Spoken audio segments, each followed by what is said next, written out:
વજ્રાસન કહેવાય. વજ્રાસન એકમાત્ર એવું આસન છે આપણે જમ્યા પછી તરત આપણે કરી શકીએ છીએ. તો બધાએ જમ્યા પછી આસનમાં બેસવાનું. તમને કોઈ પણ જાતની તકલીફ નહીં થશે પેટની.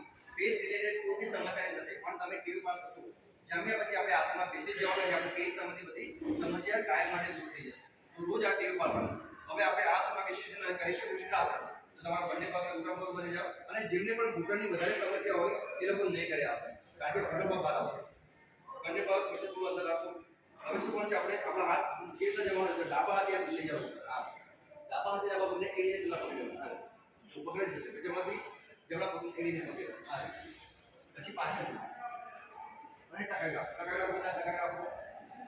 1 2 3 4 5 6 7 8 9 10 11 12 13 14 15 16 17 18 19 20. Relax. Relax.